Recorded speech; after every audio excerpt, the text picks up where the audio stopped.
आप air force exam देने वाले हो और फिजिक्स में टॉप स्कोर लाना चाहते हो तो फिजिक्स के लास्ट 5 ईयर के पीवाईक्यू क्वेश्चन मिस नहीं कर सकते। इसके लिए मैंने तैयार किया एक एक्सजी पीडीएफ जिसमें फिजिक्स के लास्ट 5 ईयर के PYQ question with top solution Hindi और इंग्लिश लैंग्वेज में प्रोवाइड किए गए हैं। इस पीडीएफ को तैयार करने में काफी मेहनत और काफी समय लगा है, तो एक सब्सक्राइब जरूर करना है।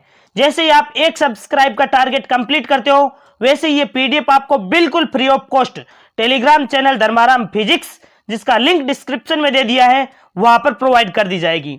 देखिए बहुत सारे स्टूडेंट्स प्यारे प्यारे कमेंट करते हैं, आपके कमेंट्स और सब्सक्राइब भी मेरे को मोटिवेट करते हैं नेक्स्ट वीडियो नेक्स्ट लेवल का प्रोवाइड करने के लिए।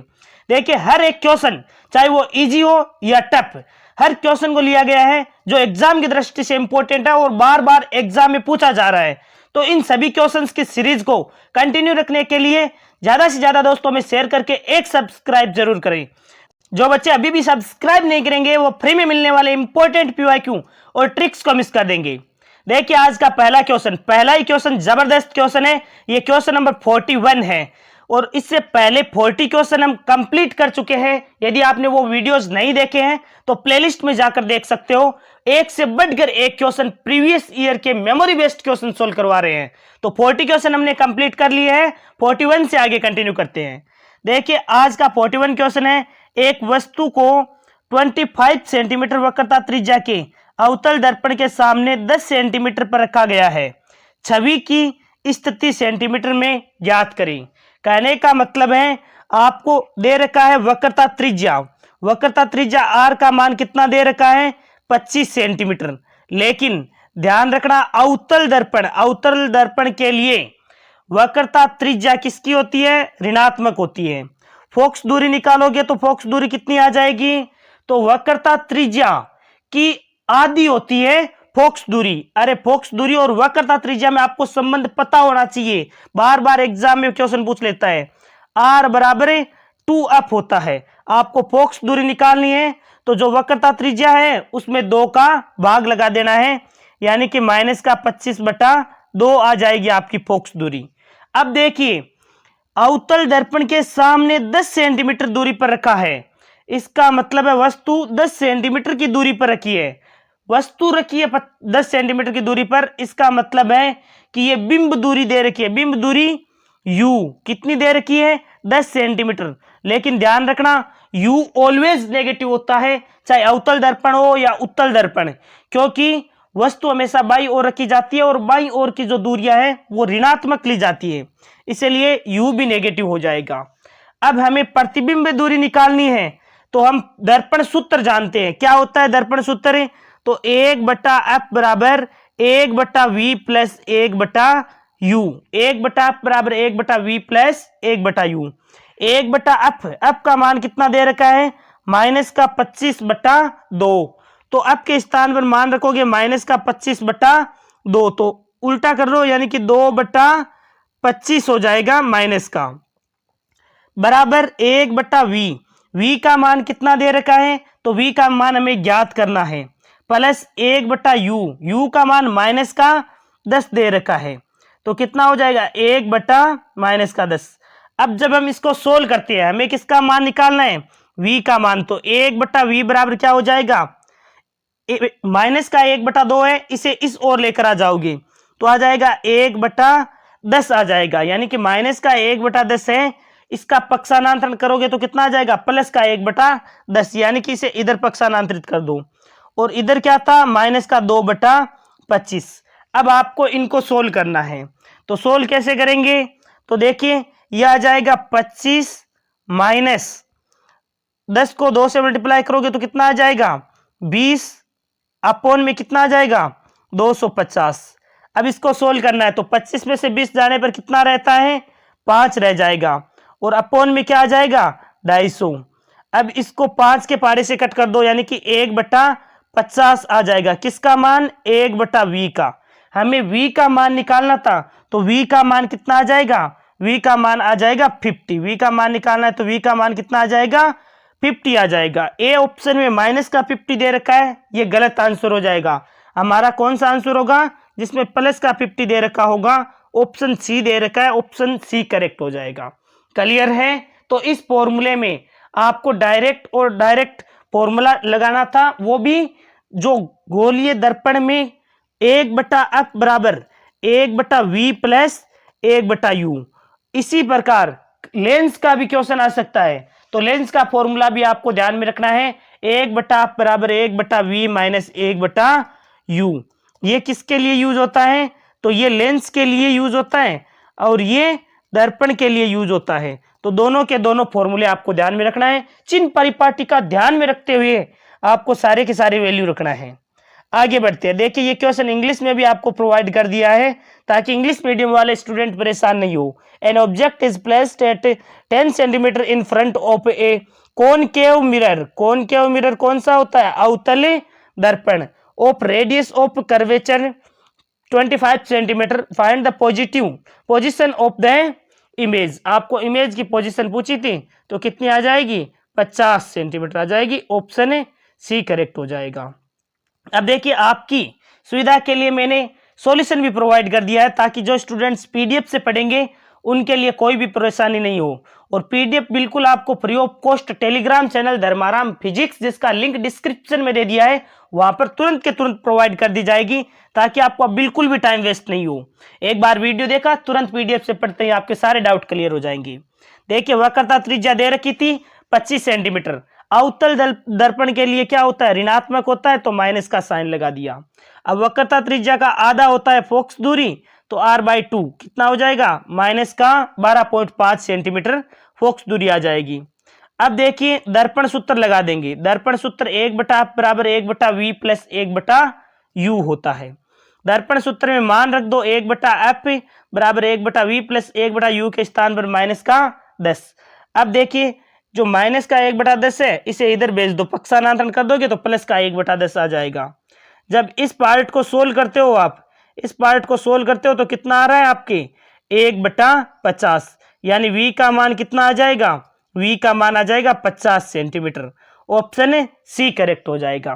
कैसे लगे ये क्वेश्चन? यदि क्वेश्चन पसंद आ रहे हैं तो आपको एक सब्सक्राइब करके प्यारा सा कमेंट जरूर करना है। नेक्स्ट वीडियो नेक्स्ट लेवल का प्रोवाइड करूंगा। यदि आप कमेंट करोगे तभी मेरे को पता चलेगा कि सच में पढ़ने वाले स्टूडेंट्स हैं और पढ़ने वाले स्टूडेंट्स के लिए मैं 24 घंटे मेहनत कर सकता हूं। देखिए क्वेश्चन नंबर 42। 90 न्यूटन का असंतुलित बल किसी निकाय पर कार्य करता है और उसमें 15 मीटर पर सेकंड स्क्वायर का त्वरण उत्पन्न करता है, फिर निकाय का द्रव्यमान डैश है। तो निकाय का द्रव्यमान आपसे पूछा है। हम क्या जानते हैं न्यूटन की गति का द्वितीय नियम? F बराबर ma। हमें किसका मान निकालना है? द्रव्यमान का। तो m बराबर क्या हो जाएगा? F/a। F बल कितना है? 90 न्यूटन, ये लिख दिया 90 न्यूटन बटा a। त्वरण कितना है? तो त्वरण है 15 मीटर पर सेकंड स्क्वायर, तो 15 मीटर पर सेकंड स्क्वायर। जब भाग लगाओगे तो द्रव्यमान कितना आ जाएगा? तो 15 छक्की 90 होता है, इसीलिए 6 किलोग्राम आंसर आ जाएगा आपका द्रव्यमान। किस प्रकार आया? F बराबर m में फॉर्मूला लगा दिया, हमें द्रव्यमान का मान निकालना था तो त्वरण का भाग लगा दिया F/a। 90/15 कितना आ जाएगा? 6 kg आ जाएगा। किस ऑप्शन में दे रखा है? ए में नहीं दे रखा है, बी में भी नहीं है, सी में भी नहीं है, डी ऑप्शन आपका करेक्ट हो जाएगा 6 किलोग्राम। क्लियर है? ये तो न्यूटन की गति का द्वितीय नियम लगाया मैंने। आप बताइए न्यूटन की गति का पहला नियम क्या है? तो न्यूटन की गति का पहले नियम को जड़त्व का नियम भी कहा जाता है। न्यूटन की गति के पहले नियम को जड़त्व का नियम भी कहा जाता है। क्यों कहा जाता है? जड़त्व का मतलब है यदि कोई वस्तु विराम अवस्था में है तो विराम अवस्था में रहेगी, गतिमान अवस्था में है तो गतिमान अवस्था में रहेगी, जब तक कि उस पर कोई बाह्य बल कार्यरत ना हो, यानी अवस्था परिवर्तन का विरोध करता है, उसे कहते हैं जड़त्व का नियम। सेकंड नियम होता है F बराबर ma। संवेग में परिवर्तन की दर आरोपित बल के सीधे समानुपाती होती है। इससे फॉर्मूला आता है F बराबर ma का। बताओ न्यूटन की गति का तीसरा नियम क्या होता है? तो न्यूटन की गति का तीसरा नियम होता है क्रिया प्रतिक्रिया का नियम, यानी कि प्रत्येक क्रिया के सदैव समान तथा विपरीत दिशा में प्रतिक्रिया बल लगता है। कई बार पूछ लेता है रॉकेट प्रणोदन न्यूटन की गति के किस नियम पर आधारित होता है? तो न्यूटन की गति के थर्ड लॉ पर आधारित होता है। क्लियर है? कैसा लग रहा है सॉल्यूशन? यदि सॉल्यूशन पसंद आ रहा है ना तो एक सब्सक्राइब जरूर करना है। देखिए यहाँ पर मैंने नीचे सॉल्यूशन प्रोवाइड भी कर दिया आपको। जैसे सॉल्यूशन कराया है वैसे के वैसे ही प्रोवाइड किया है। बल का मान दे रखा था, त्वरण का मान दे रखा था, F बराबर m ए फॉर्मूला लगा दिया, m बराबर क्या हो जाएगा F बटा ए क्या होता है त्वरण, और त्वरण का मात्रक ध्यान में रखना आपको मीटर पर सेकंड स्क्वायर होता है। तो 90 में 15 का भाग लगाओगे तो 6 kg आंसर आ जाएगा। ऑप्शन डी करेक्ट हो जाएगा। क्लियर है। अब देखिए अगला क्वेश्चन, एक और बेहतरीन क्वेश्चन। दो हमने न्यूमेरिकल क्वेश्चन किए हैं, तो अब कुछ थ्योरेटिकल क्वेश्चन भी कर लेते हैं, ताकि हर टाइप को कवर करते हुए जो स्टूडेंट्स हर एक वीडियो को कंप्लीट देखेंगे उनको काफी हेल्प होगी, आपके एग्जाम में प्रैक्टिस काफी हो जाएगी कंसेप्ट के साथ, और एक एक क्वेश्चन में दो दो तीन तीन क्वेश्चन का निपटारा कर देंगे। निम्नलिखित समतल दर्पण छवि में वस्तु दूरी और छवि की दूरी के बीच एक संबंध है। कौन सा दर्पण दिया है, तो समतल दर्पण दिया है। पूछा है कि प्रतिबिंब दूरी और बिंब दूरी में क्या संबंध है समतल दर्पण के लिए। तो देखिए समतल दर्पण में जितनी दूरी पर वस्तु रखी होती है उतनी ही दूरी पर उसका प्रतिबिंब भी बनता है। कहने का मतलब है वस्तु की दूरी समतल दर्पण में क्या होता है, वस्तु की जो दूरी है वो और उसकी जो छवि की दूरी है उसके प्रतिबिंब की दूरी है वो बराबर होती है। समतल दर्पण में आप देख सकते हो, जो आप रेगुलर यूज करते हो समतल दर्पण, उसमें आप जितनी मीटर दूरी पर खड़े होगे प्रतिबिंब भी उतनी ही मीटर दूरी पर बनेगा। जैसे मैं कह दूं कि किसी समतल दर्पण के सामने 10 सेंटीमीटर की दूरी पर वस्तु रखी है, तो उसका प्रतिबिंब कितनी दूरी पर बनेगा, तो प्रतिबिंब भी आपका 10 सेंटीमीटर की दूरी पर ही बनेगा। ये पॉइंट आपको ध्यान में रखना है। कह दे आपको कि यदि समतल दर्पण के सामने कोई वस्तु 50 सेंटीमीटर की दूरी पर रखी है तो उसका प्रतिबिंब कितनी दूरी पर बनेगा, तो उसका प्रतिबिंब भी 50 सेंटीमीटर की दूरी पर ही बनेगा। कहने का मतलब है कि समतल दर्पण में जितनी दूरी पर बिंब रखा होता है उतनी ही दूरी पर उसका प्रतिबिंब बनता है। ए गलत हो जाएगा, वस्तु की दूरी अधिक होती है छवि की दूरी से। बी ऑप्शन करेक्ट दे रखा है, वस्तु की दूरी और छवि की दूरी बराबर होती है। किसमें, समतल दर्पण में। अब देखिए समतल दर्पण आया है, तो समतल दर्पण द्वारा बने प्रतिबिंब की विशेषताएं क्या होती है, तो समतल दर्पण द्वारा बने प्रतिबिंब की पहली विशेषता होती है कि इसके द्वारा बना प्रतिबिंब आभासी होता है, आभासी, सीधा और वस्तु की साइज के बराबर होता है। यानी कि बिंब की साइज और प्रतिबिंब की साइज बराबर होती है। तीसरा क्या कह सकते हो आप, इसके द्वारा बने प्रतिबिंब को पर्दे पर प्राप्त नहीं किया जा सकता। आभासी होता है, इसका मतलब है इसे पर्दे पर प्राप्त नहीं किया जा सकता। पर्दे पर कहने का मतलब है कि जैसे आप उन्हें केवल और केवल आभासी रूप से ही देख सकते हो। जैसे आप मूवी वगैरह देखते हो तो पर्दे पर स्पष्ट डायग्राम जैसे देख सकते हो ना चित्र, लेकिन ये आभासी प्रतिबिंब बनता है तो अब दर्पण के अंदर दिखाई देता है, उन्हें पर्दे पर प्राप्त नहीं किया जा सकता। एक और क्या बता सकते हो, जो हमारे क्वेश्चन में दे रखा था कि बिंब की दूरी तथा प्रतिबिंब की दूरी क्या होती है, समान होती है। जितनी दूरी पर बिंब रखा होता है उतनी दूरी पर उसका प्रतिबिंब बनता है।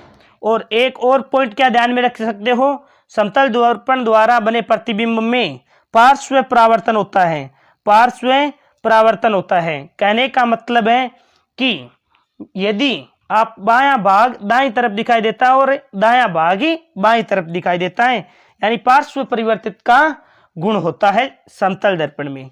तो ये सारे के सारे आपको पॉइंट ध्यान में रखना है कि समतल दर्पण द्वारा बना प्रतिबिंब आभासी सीधा होता है, प्रतिबिंब की साइज बिंब की साइज के बराबर होती है, प्रतिबिंब को पर्दे पर प्राप्त नहीं किया जा सकता, जितनी दूरी पर बिंब होता है उतनी दूरी पर प्रतिबिंब बनता है, और समतल दर्पण द्वारा बने प्रतिबिंबों में पार्श्व परावर्तन का गुण मौजूद होता है। क्लियर है। कैसा लग रहा है सॉल्यूशन? यदि अच्छा लगे और नेक्स्ट वीडियो प्रोवाइड करना हो तो मुझे जरूर एक प्यारा सा कमेंट जरूर कर देना लाइक करके, और चैनल को हाइप जरूर करना है। वीडियो के नीचे लाइक करते ही हाइप बटन आएगा, उसको हाइप जरूर करना। इसमें क्या हो जाएगा, ऑप्शन बी करेक्ट हो जाएगा। क्लियर है। ये देखिए सॉल्यूशन भी मैंने प्रोवाइड कर दिया है ताकि आपको बिल्कुल भी परेशानी ना हो। समतल दर्पण का यह नियम कि दर्पण की से वस्तु जितनी दूरी पर आगे रखी होती है उसका प्रतिबिंब बी दर्पण के पीछे ठीक उतनी ही दूरी पर बनता है, यानी कि वस्तु की दूरी और छवि की दूरी दोनों बराबर होगी। ऑप्शन बी करेक्ट हो जाएगा। क्लियर है। अगला क्वेश्चन, एक और बेहतरीन क्वेश्चन। देखिए आपके एग्जाम में एक क्वेश्चन विमा का निश्चित रूप से आने वाला है हर शिफ्ट में, तो आपको ऐसे क्वेश्चन को मिस नहीं करना है। आपको पूछा है दाब का विमीय सूत्र क्या होता है, तो दाब बराबर क्या होता है, बल बटा क्षेत्रफल। बल की विमा क्या होती है, तो m1 l1 t-2 बटा क्षेत्रफल की विमा क्या होती है, l2। तो विमा क्या हो जाएगी दाब की, m1 l-1 t-2। कौन से ऑप्शन में दे रखा है, तो ऑप्शन बी में दे रखा है। अब जब दाब की विमा आई है तो आपको 2-3 विमाएं और ध्यान में रखनी है। कार्य की विमा क्या होती है, कार्य की विमा होती है m1 l2 t-2। आपको पूछ ले ऊर्जा की विमा क्या होती है, ऊर्जा में आपसे चाहे गतिज ऊर्जा की पूछ ले, स्थितिज ऊर्जा की पूछ ले, दोनों की विमा समान ही होती है। कितनी होती है, तो वही जो कार्य की विमा है वही ऊर्जा की विमा होगी, चाहे गतिज ऊर्जा की पूछिए या स्थितिज ऊर्जा की पूछिए। m1 l2 t-2।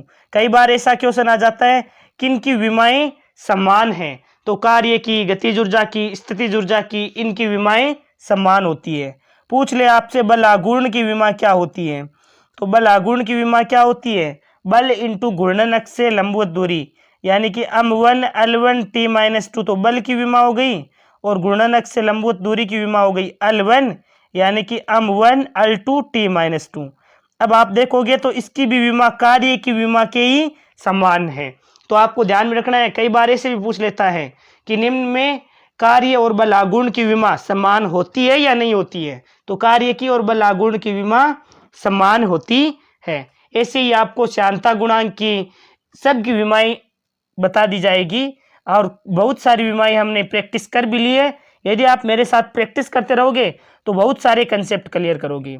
Dimensional formula of pressure कितना हो जाएगा, option B m1 l-1 t-2। आप बताइए मेरे को आवेश की विमा क्या होती है, आवेश की विमा क्या होती है, तो आवेश की विमा होती है a1 t1 होती है। क्लियर है। आवेश की विमा क्या होती है, a1 t1 होती है। ये देखिए मैं दाब की विमा पूछी थी, तो दाब बराबर बल बटा क्षेत्रफल। बल की विमा m1 l1 t-2, क्षेत्रफल की l2, तो विमा क्या हो जाएगी m1 l-1 t-2। क्लियर है। अगला क्वेश्चन, अगला क्वेश्चन पूछा गया है एक गैर एसआई यानी कि नॉन एसआई इकाई जैसे नीट कहा जाता है, निम्नलिखित में से किस प्रकाश मिति राशि की इकाई है जिसका उपयोग प्रकाश की तीव्रता की बहुलता को मापने के लिए किया जाता है। तो प्रकाश की तीव्रता की बहुलता को मापने के लिए किसका प्रयोग किया जाता है, तो ऑप्शन बी करेक्ट हो जाएगा, ज्योतिर्मयता, ज्योति तीव्रता का प्रयोग किया जाता है। देखिए यहाँ पर ये क्वेश्चन इंग्लिश में प्रोवाइड कर दिया गया है आपको, और यहाँ पर सॉल्यूशन प्रोवाइड कर दिया, ऑप्शन बी करेक्ट हो जाएगा आपको। कैसे लगा ये क्वेश्चन का सॉल्यूशन, और कैसे लगे ये टॉप मेमोरी बेस्ड क्वेश्चन। ये क्वेश्चन वही क्वेश्चन है जैसे विमा का क्वेश्चन है, आपको बल की गति के, न्यूटन की गति के नियमों से क्वेश्चन है, आपके ऑप्टिक्स के क्वेश्चन हैं, ये बार बार इसी टाइप से पूछे जाते हैं। तो यदि आपको नेक्स्ट वीडियो प्रोवाइड करना है तो आप एक सब्सक्राइब जरूर करना, ताकि मेरे को पता चले कि सच में पढ़ने वाले स्टूडेंट्स हैं, और पढ़ने वाले स्टूडेंट्स के लिए मैं टॉप से टॉप कंटेंट प्रोवाइड करने की पूरी कोशिश करूंगा। Thank you.